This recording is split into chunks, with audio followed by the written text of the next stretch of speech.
welcome to Whips in the Dungeon. This isn't going to be a 101, 201, 301 number umpty squat. This is just an answer to a simple question that was posed to me on Fetlife. So if you're watching this on the Whips in the Dungeon YouTube channel, please remember to subscribe, ring the bell, leave a comment, and if you're watching this on Fetlife, hopefully this will help answer a question. You see very few single tails used in the dungeon on a given night. There's usually some whip expert in almost every region of the country. Well, why isn't everybody throwing a single tail in the dungeon? Well, the question I got was, when do I know when I'm good enough? And I think the main thing that's holding people back from throwing a single tail in the dungeon is they're not confident that they're good enough yet. When are they going to be good enough? Well, they've been sport cracking in the park for 2 years and they still don't have that confidence.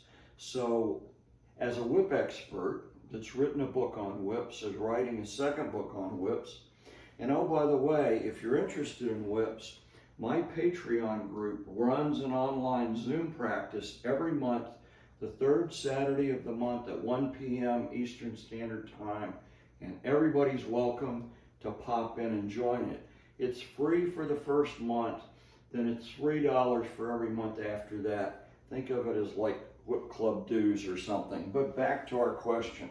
We've got 4 techniques that we taught in Whips in the Dungeon: the bow and arrow, the over the shoulder, the horizontal,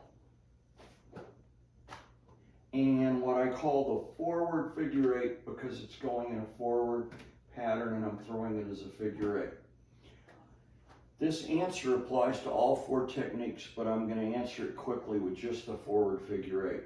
When I can do a forward figure 8, or when you, that person that asked the question, when am I good enough?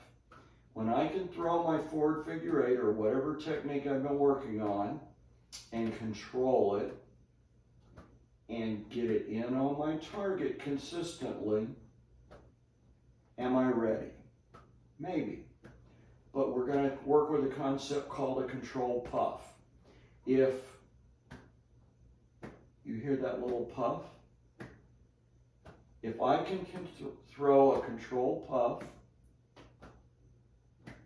and get it on my target and check in with the person I'm playing with, and then them tell me on a scale of 1 to 10 where I'm at, and I can consistently throw that control puff, then you're ready to play in the dungeon with your single tail, and you shouldn't just be letting it sit in your toy bag.